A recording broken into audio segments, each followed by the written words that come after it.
नमस्कार।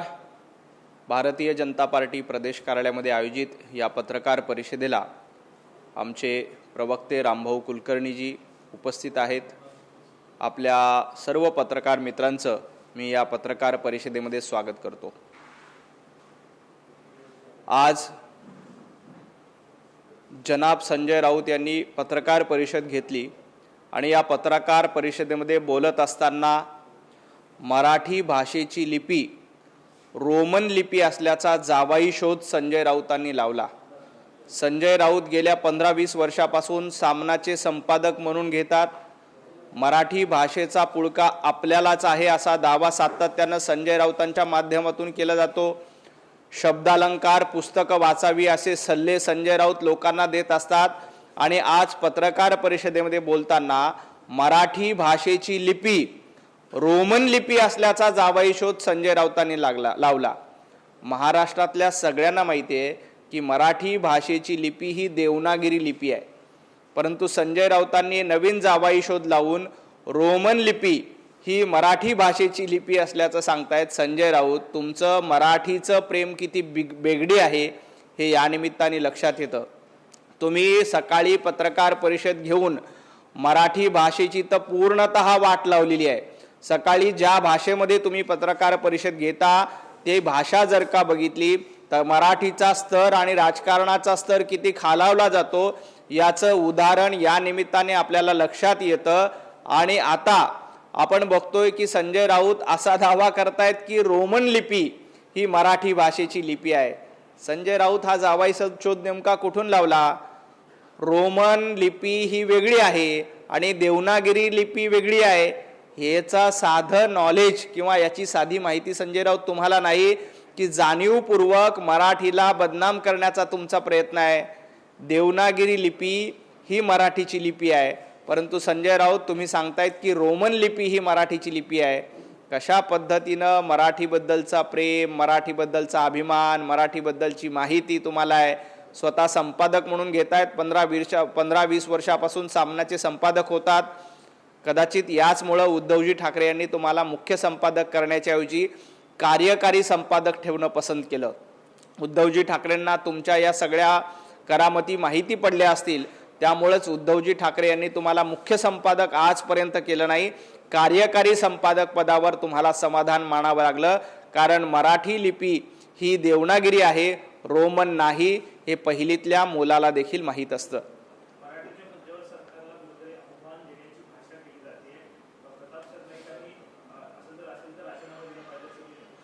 संजय राऊत, तुम्ही आधी सामनाच्या कार्यकारी संपादक पदाचा राजीनामा देणार आहात का? कारण तुम्हाला मराठीची लिपी कुठली माहीत नाही, तर तुम्ही मराठी दैनिकांचे संपादक म्हणून काम करण्याच्या पात्रतेचे आहात का याचा विचार केला पाहिजे। राहिला प्रश्न मराठी सक्तीचा, तर महाराष्ट्रामध्ये मराठी सक्तीचीच आहे। मराठी प्रत्येकाला आली पाहिजे ही राज्य सरकारची भूमिका आहे, महायुतीची भूमिका आहे, भारतीय जनता पार्टीची भूमिका आहे। परंतु मराठीच्या नावानं गुंडागिरी करणं, मराठी आली नाही तर आम्ही तुम्हाला कानाखाली मारू, अशा पद्धतीची भाषा देशातल्या कुठल्याही राज्यामध्ये सहन केली जात नाही। तुम्ही उल्लेख केला की गुजरातमध्ये गेलं तर गुजराती आली पाहिजे, कर्नाटकमध्ये गेलं तर कानडी आली पाहिजे, उत्तर भारतामध्ये गेलं तर हिंदी आली पाहिजे। निश्चितपणे त्या राज्यातली स्थानिक भाषा तुम्हाला आली पाहिजे, परंतु ती भाषा येत नसेल तर आम्ही तुमच्या कानाखाली मारू, हे सहन केलं जाणार नाही।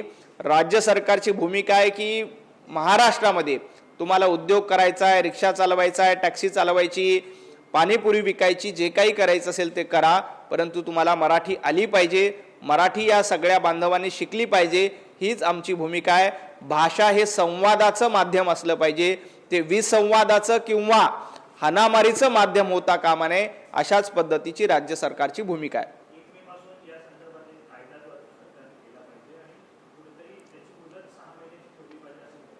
निश्चितपणे 1 मे पासून अशा पद्धतीचा एक कायदा यावा ज्या कायद्यातनं महाराष्ट्रातल्या प्रत्येकाला, महाराष्ट्रात राहणाऱ्या प्रत्येकाला मराठी शिकता आली पाहिजे, मराठी येता यावी, त्यासाठी एक मुदत निश्चितपणे दिली पाहिजे।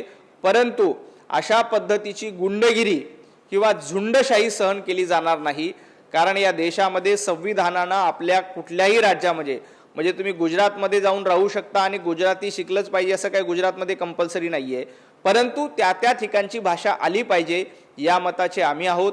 महाराष्ट्रामध्ये मराठीचा स्वाभिमान जपला पाहिजे, महाराष्ट्रामध्ये मराठीचीच अस्मिता जपली पाहिजे आणि त्यासाठी राज्य सरकार देखील प्रयत्नशील आहे आणि सगळे जे परप्रांतीय बांधव इथे येतात ते देखील मराठी शिकण्याचा प्रयत्न करतायत।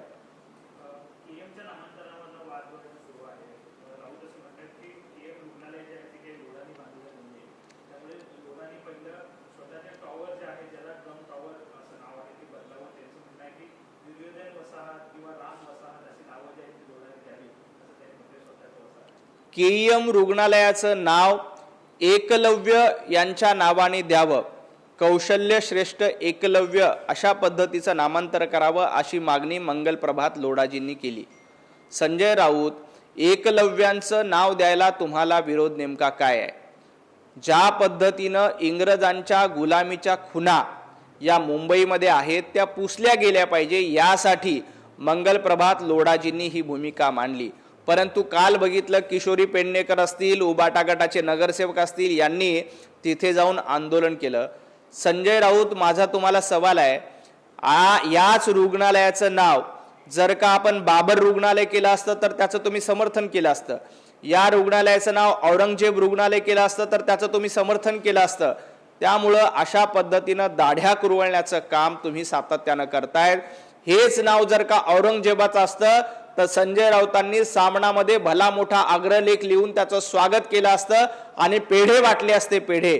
पण संजय राऊत, लक्षात घ्या, या देशामध्ये गुलामीच्या खुना पुसल्या जातील आणि तुम्ही काय सांगता, दुर्योधन टावर करा, दुःशासन टावर करा।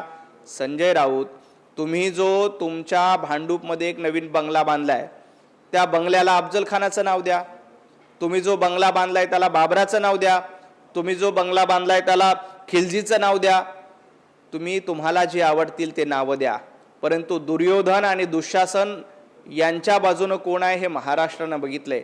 संजय राऊत, एका महिलेला धमकावून तुम्ही महाभारतातल्या दुःशासनाचं पात्र वठवण्याचं काम आज महाराष्ट्रामध्ये करतात। पाटकर नावाच्या भगिनीला एक पुस्तक लिहितंय म्हणून तुम्ही धमकी देतायत। तुमच्या गुंडाकरवी पाटकर भगिनीला धमक्या देण्याचं काम संजय राऊतांकडनं सुरू आहे। हे दुःशासनाचं काम आहे। संजय राऊत, दुःशासनाचं नाव तुम्हाला जास्त शोभतं। महाभारतातला संजय हा शकुनीच्या बाजूनी होता, महाभारतातला संजय हा दुर्योधनाच्या बाजूनी होता, महाभारतातला संजय हा दुःशासनाच्या बाजूनी होता। हा इतिहास आहे आणि तुम्ही आज नाव संजय असलं तरीही दुःशासनासारखं काम करतायत आणि तुम्ही ज्या पद्धतीनं माता भगिनीला छेडण्याचं काम, त्रास देण्याचं काम, गुंडांकरवी धमक्या देण्याचं काम करतात हे दुःशासनाच्या पात्राला शोभतंय। त्यामुळे तुम्ही खऱ्या अर्थाने दुःशासन आहात आणि तुम्हाला तुमच्या भांडूपमधल्या घराला कुणाचं नाव द्यायचं ते लखलाब असू द्या, पण मुंबईमध्ये गुलामीच्या खुना पुसल्या पाहिजे ही भारतीय जनता पार्टीची भूमिका आहे, ही महायुतीची भूमिका आहे आणि राज्य सरकारची देखील भूमिका आहे।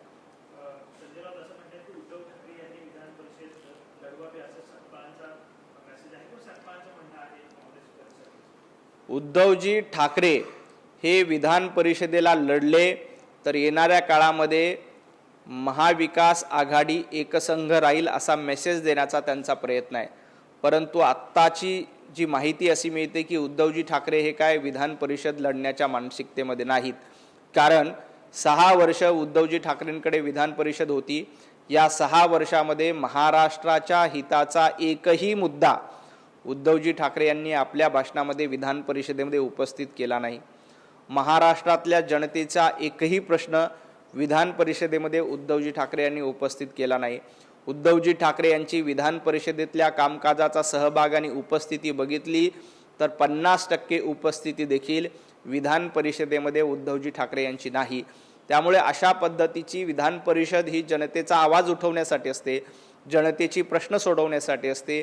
ती विधान परिषद उद्धवजी अडवणार आहेत का याचा उद्धवजींनी स्वतःच्या अंतरात्म्याला एकदा आवाज केला पाहिजे आणि मग विधान परिषद लढवण्याबद्दलची भूमिका जाहीर केली पाहिजे। संजय राऊतांनी जो शब्द वापरलाय की उद्धवजी ठाकरे काळजीपूर्वक लक्ष देत आहेत, ही काळजी नेमकी काय आहे? संजय राऊत, ही काळजी तुम्हाला आहे कारण उद्धवजी ठाकरे विधान परिषदेच्या निवडणुकीला उभे राहिले तर संजय राऊत यांचा गट उद्धवजी ठाकरे यांना पाडण्यासाठी प्रयत्न करणार आहे। त्यामुळे आजच्या पत्रकार परिषदेमध्ये संजय राऊतांनी काळजीपूर्वक हा शब्द वापरलाय। काळजीपूर्वक शब्द यासाठी वापरलाय की उद्धवजी ठाकरे तुम्ही आता निवडणूक लढू नका। तुम्ही जर का निवडणूक लढली तर तुमच्याशी दगा फटका होणार आहे आणि तो दगा फटका दुसरं तिसरं कुणी करणार नाही। उबाटा गटामध्ये संजय राऊत यांचा जो गट सक्रिय आहे तो सक्रिय असलेला गट उद्धवजी ठाकरे यांना विधान परिषदेमध्ये पाडण्यासाठी प्रयत्न करणार आहे। त्यामुळे संजय राऊतांनी काळजीपूर्वक हा शब्द वापरला आणि याच्या मागचं संजय राऊतांचं दुसरं राजकारण असं आहे, आता उद्धवजी ठाकरे विधान परिषदेला पडले किंवा उद्धवजी ठाकरे विधान परिषदेला लढले नाही तर ही जागा आपसूक काँग्रेसला जाईल। आणि मागच्या वेळेला राज्यसभा राष्ट्रवादीला गेली, आता विधान परिषद काँग्रेसला गेली, तर येणाऱ्या वर्षभरामध्ये जी राज्यसभेची निवडणूक येणार आहे त्या निवडणुकीमध्ये संजय राऊतांना संधी मिळणार आहे। संजय राऊत आपली राजकीय पोळी भाजण्यासाठी उद्धवजी ठाकरे यांना काळजीपूर्वक वागण्याचा सल्ला देत आहेत आणि उद्धवजी ठाकरे चुकून लढले तर त्यांना पाडण्याचा प्रयत्न देखील संजय राऊत यांच्या गटाकडून केला जाईल।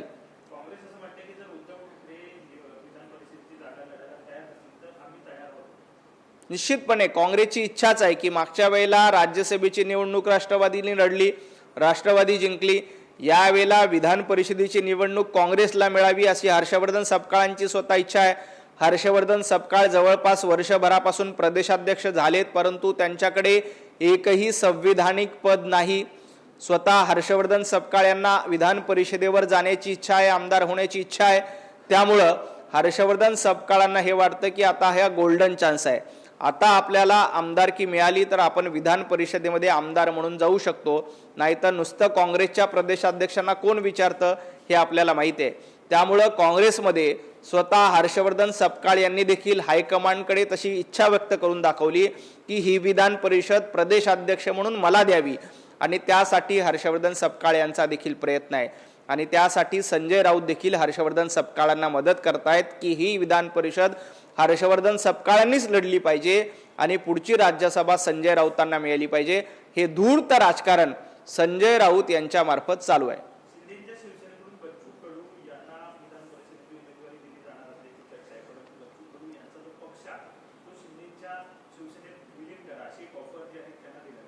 एकनाथजी शिंदे यांनी बच्चू कडू यांना उमेदवारी द्यावी, नीलमताईंना उमेदवारी द्यावी किंवा आणखी एक उमेदवार घ्यावा, त्याच्याशी भारतीय जनता पार्टीचं काही देणं घेणं नाही। एकनाथजी शिंदे यांचा पक्ष स्वतंत्र आहे, तो त्यांचा निर्णय घेतील। बच्चू कडू हे जर का शिवसेनेमध्ये आपलं पूर्ण पक्ष विलीन प्रहार संघटना विलीन करण्याच्या तयारीत असतील तर त्यालाही भारतीय जनता पार्टीचा विरोध असण्याचं कारण नाही। हा निर्णय एकनाथजी शिंदे आणि बच्चू कडू या दोघांनी मिळून घ्यायचा आहे।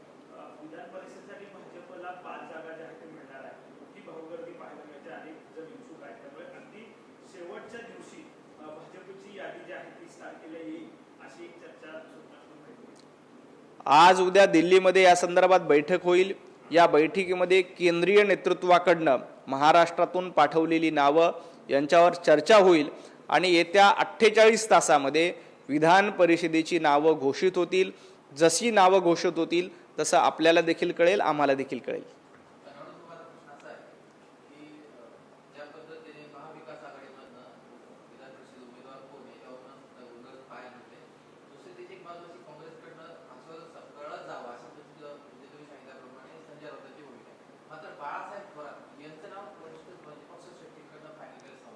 हर्षवर्धन सपकाळ यांनी स्वतःसाठी पूर्णतः लॉबिंग केलेली आहे। हर्षवर्धन सपकाळ हे दिल्लीमध्ये जाऊन आपल्या हायकमांडला भेटलेत आणि त्यांची अशी इच्छा आहे की मी काँग्रेसचा प्रदेशाध्यक्ष आहे, मला काँग्रेसमध्ये कुणीही विचारत नाही, विजय वडेट्टीवार मला विचारत नाहीत, नाना पटोले मला विचारत नाहीत, बाळासाहेब थोरात मला विचारत नाहीत, त्यामुळे मला किमान आमदार तरी करा म्हणजे 4 कार्यकर्ते मला विचारतील। म्हणून हर्षवर्धन सपकाळ यांची भूमिका आहे की ही एक चांगली सुवर्ण संधी मला आहे की आमदार करण्याची, नाहीतर पुढच्या 2 वर्षामध्ये आणखी काँग्रेसचा कुठलाही आमदार होणार नाही आणि याच्यामध्ये हर्षवर्धन सपकाळांची टर्म ही प्रदेशाध्यक्ष पदाची देखील संपुष्टात येईल। त्यामुळे ही एक नामी संधी आहे असं हर्षवर्धन सपकाळांना वाटतं। त्यामुळं हर्षवर्धन सपकाळ पूर्ण लॉबिंग लावतायत आणि मलाच यावेळेला आमदारकीची संधी मिळावी यासाठी ते प्रयत्न करतायत. आणि धूर्त आणि कावेबाज असलेले संजय राऊत हे हर्षवर्धन सपकाळ यांना पूर्ण मदत करतायत. त्यांना माहिती आहे की आता हर्षवर्धन सपकाळ यांना आमदारकीची संधी मिळाली, उद्धवजी ठाकरे यांचा पत्ता कट केला तर वर्षभराने जी येणारी राज्यसभा निवडणूक आहे त्यामध्ये हर्षवर्धन सपकाळ हे संजय राऊतांना मदत करतील असा धूर्त आणि कावेबाज डाव संजय राऊत यांनी टाकलेला आहे.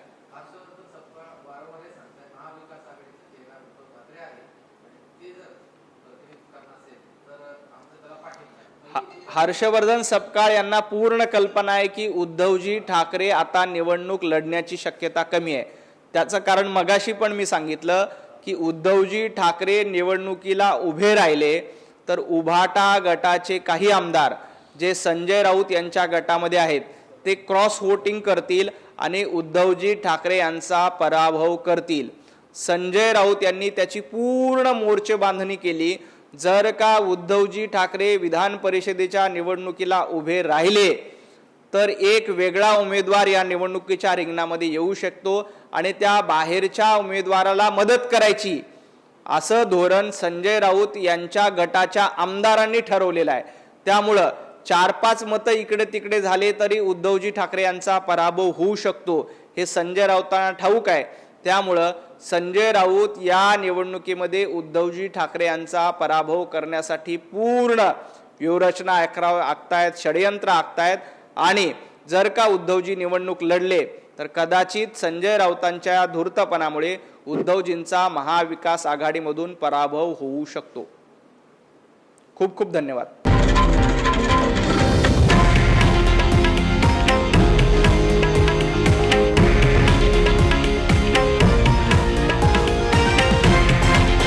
हे आहे देशातील नंबर 1 न्यूज नेटवर्क आणि आपण पाहत आहात TV9 मराठी, एकमेव.